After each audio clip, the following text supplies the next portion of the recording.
Et bonjour à toutes et à tous et bienvenue dans ce premier épisode du mode My Team sur NBA 2K21 qui est sorti il y a quelques jours, il est sorti le 4 septembre, là le moment où j'enregistre cette vidéo c'est le 7. Je fais des streams tous les matins de 10h à midi sur le jeu, surtout sur le mode ma carrière qu'on suivra ensemble, d'ailleurs j'ai fait une grosse boulette mais on le verra. Là aujourd'hui c'est une petite vidéo un peu pour parler du mode My Team et surtout de voir un petit peu les strats de comment gagner des MT facilement, un petit peu tout ça. Et alors cette année ils ont mis la max. Ils ont vraiment mis la max sur les modes de jeu dans le mode mon équipe, My Team. Vraiment, ils en ont mis deux partout, ça dégueule dans tous les sens. En sachant que cette année, il y a cette grande nouveauté, c'est-à-dire le contenu saisonnier de One Will Rise. Vous pouvez monter du niveau 1 à 40 pour avoir Stephen Curry Pink Diamond pour la première saison, en gagnant de l'XP. Et pour tout ça, vous devez regarder l'agenda de saison et l'agenda en carrière, qui est beaucoup plus long, lui. Je pense qu'on a le temps... On a le temps d'y arriver, surtout que l'agenda de carrière ne rapporte pas d'XP. Donc, est-ce qu'il est très intéressant pour l'instant ? Non, on va le faire petit à petit et tout va bien se passer. Par contre, l'agenda de saison, lui, est super intéressant, parce que plus vous gagnez d'XP, plus vous montez un niveau, et plus vous montez un niveau, plus de récompenses. Donc bien sûr, quand vous commencez le jeu, vous avez Anthony Davis avec 0 XP, et alors lui, c'est la facilité absolue, parce que son défi est extrêmement simple. Alors je sais plus où il est, excusez-moi, je suis un peu perdu dans les menus, mais vraiment les défis avec Anthony Davis sont très simples. Donc ça vous pouvez les commencer, mais je crois qu'il est là en fait, voilà, c'est ici. Donc par exemple c'est faire un contre avec Anthony Davis en agent libre, marquer 10 points avec Anthony Davis, il y avait aussi 3 dunks, voilà le double-double, donc j'ai fait tout ça. Et en fait le but du jeu cette année ça va vraiment être de regarder un petit peu ce qu'il y a comme agenda de saison et faire votre équipe en fonction de ça pour vraiment optimiser votre gain d'XP. Là j'ai plus grand chose à optimiser parce que malheureusement là le niveau commence à être trop élevé pour moi et j'ai pas forcément le temps ou l'envie de regarder absolument tout, mais par contre ce concept de saison ça va absolument changer la donne pour ce qui est des enchères. Déjà en premier lieu nous allons aller voir un système que je trouve pas génial mais que c'est bien qu'il l'ait mis, c'est une nouveauté, c'est l'échange. Alors vous allez pas échanger vos cartes avec les potes, c'est dommage. C'est par exemple pour avoir Amethyst James Silas il faut 2 cartes rugby, 5 cartes saphir, 8 cartes des Spurs, n'importe lesquelles, et par contre 10 joueurs bronze originaux. Ça veut dire que c'est vous le premier possesseur de la carte. Il faut que sur la carte apparaisse ce petit macaron. Est-ce que j'en ai un là ? Voilà, par exemple, vous voyez sur la Marcus Aldridge, il est là, ça veut dire que c'est moi qui l'ai packé. Je l'ai eu dans un petit pack que j'ai acheté avec DMT, il est à moi, c'est un joueur original. Et ça, c'est la nouveauté un peu de cette année pour essayer de casser le système des enchères. C'est que des fois, sur ces fusions, ils vont vous demander des joueurs originaux, donc il faut que vous ouvriez des packs de cartes, que vous alliez farmer des mods pour être sûr d'être le premier possesseur. J'aime beaucoup cette nouveauté, mais je trouve qu'elle est pas fantastique si les joueurs n'évoluent pas. Entendez par là que par exemple ce James Silas niveau 90, vous vous dites « Ah, il est beau, machin, tout ça », je peux l'avoir facilement, moi aujourd'hui je pourrais l'avoir. Les joueurs des Spurs c'est facile à voir, les joueurs bronze aussi, les saphirs et les rubis GT. Mais est-ce que ce joueur-là va pas être complètement dépassé d'ici un mois ou deux, quand ils vont mettre à jour les saisons ? Je ne sais pas encore, je ne sais pas si l'info existe, si ces joueurs évoluent avec le temps ou s'ils restent au même endroit et qu'ils ne bougent plus. Et dans ce cas-là, ça veut dire que si c'est le cas, si ces joueurs n'évoluent pas dans le temps, ça ne sert à rien de perdre des cartes pour essayer de les avoir, voyez-vous. Parce que là, aujourd'hui, ce Bob Cousy vous paraît sympatoche et tout ça, et vous allez perdre plein de cartes pour l'avoir, dont un joueur diamant. Mais aussi bien, dans 2 mois, il sera dépassé. Donc, pour l'instant, retenez-vous, je vous dirais. Même vous voyez ces récompenses là, je trouve que ça vaut pas le coup parce que toutes ces cartes, ces 65 cartes qui vous le demandent pour des contrats, c'est peut-être des cartes que vous pouvez revendre aux enchères et vous faire beaucoup plus de MT. Moi ce que je fais pour commencer, ma première strat dans le jeu pour gagner des MT, puisque vous êtes là pour ça, c'est d'aller dans les marchés de packs, surtout n'achetez pas de packs de saison, ils sont extrêmement chers, vous n'êtes pas sûr de ce qu'il va y avoir. Allez dans les packs League et prenez des packs standards. Pourquoi pas base et pourquoi pas Deluxe ? Tout simplement parce que le Deluxe coûte extrêmement cher, c'est 1500 MT de plus quand même, pour avoir des joueurs, vous allez avoir 2 joueurs, mais encore c'est une chance d'avoir un deuxième joueur, donc on n'est même pas sûr. Et le pack de base, ça s'arrête aux joueurs Emerald. Alors qu'ici, vous pouvez avoir tous les joueurs jusqu'au niveau, alors il me semble que dans la saison, c'est Améthyste pour l'instant, donc c'est des joueurs qui se revendent extrêmement cher. Le retour sur investissement est très facile, En général, tout ce qu'il y a dedans, vous pouvez le revendre. Deuxième chose que je vous conseille, comme d'habitude, dans les divers, vous vendez tout ce qui est carte de soins, vous les vendez, et les badges, enfin les insignes. Si vous ne jouez pas en ligne, je trouve que c'est pas trop la peine de se casser la tête avec les insignes, si vous avez déjà un bon joueur de base, c'est pas la peine d'aller très loin. Et bien sûr, les insignes, c'était un mécanisme qui existait déjà sur NBA 2K19, qu'ils ont retiré dans le 20, ils les ont remis ici, mais avec des restrictions, on peut pas coller n'importe quoi sur n'importe qui. Mais bien sûr, cette année encore, les badges qui concernent tout ce qui est le tir, hein, les portées de loin et tout ça, ça se vend très cher aux enchères. Maintenant, on va regarder ensemble qu'est-ce qui se vend bien. Je vais vous donner mes tips un petit peu, mes cartes chouchou. Alors tout d'abord, dans les franchises, vous allez aller dans stratégie. Parce que cette année, la stratégie qui marche bien, c'est celle des Pistons. Il y a une petite attaque glitchée, hein. Celle des Nets ne marche plus, n'essayez plus. Donc moi, ce que je faisais en général, c'est que j'allais dans les 500 MT.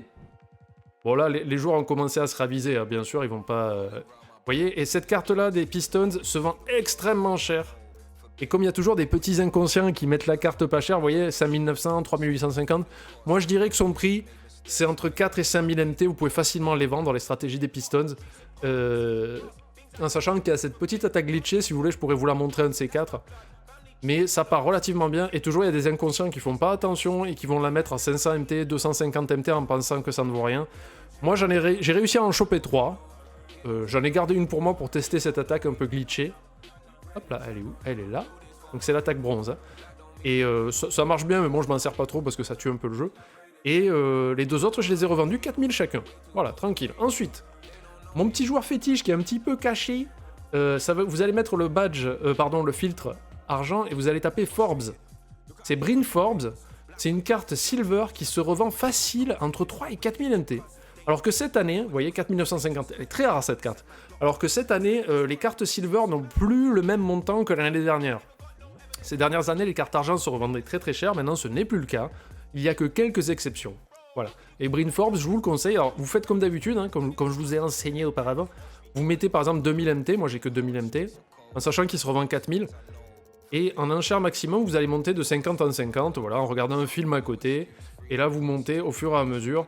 En espérant qu'il y ait un inconscient qui n'en vende pas cher, ça c'est la technique de snipe habituelle, hein, vous la connaissez, si vous voulez que je vous refasse une vidéo pour le snipe cette année, vous me le dites, je le referai avec plaisir, sinon vous allez voir la vidéo qui existe déjà, c'est la même formule, hein, c'est la même formule, c'est beaucoup de patience, beaucoup de chance, faut être là le matin ou alors le soir quand les nouveaux packs de cartes arrivent, le vendredi soir en général, c'est un des meilleurs moments.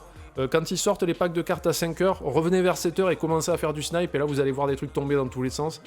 Mais alors cette année, là où c'est bien le snipe, c'est que ce mode saisonnier, il rend des cartes intéressantes. Par exemple, si je vais ici, vous allez voir que la carte Kyle Lowry, qui doit être une carte rubis, je crois, je ne suis pas sûr, si vous faites 25 passes sur plusieurs matchs, vous cumulez 25 passes sur plusieurs matchs de domination, 150 XP.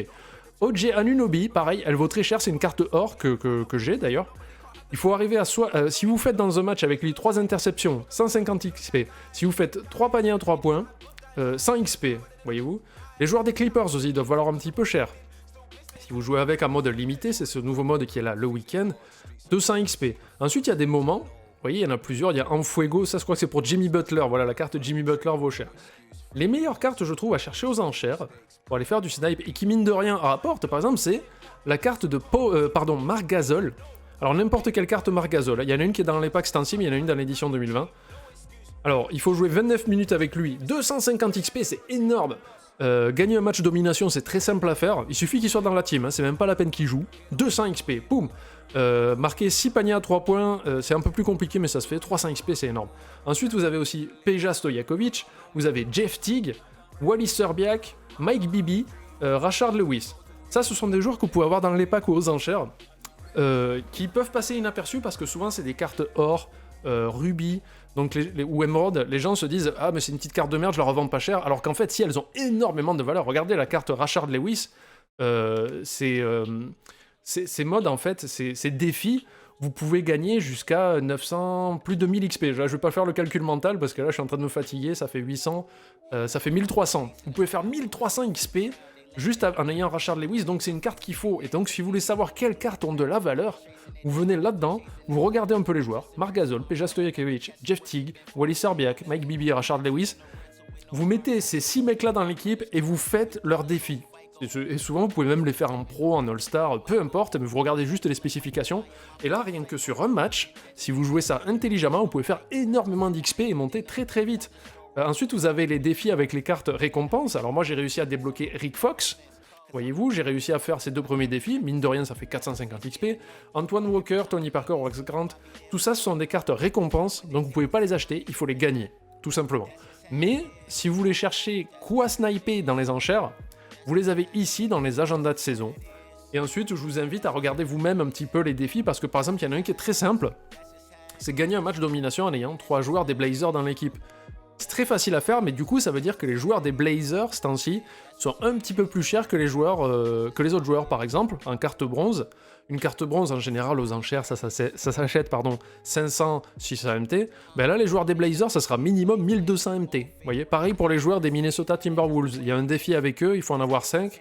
Ils se vendront un peu plus cher, donc pensez intelligent.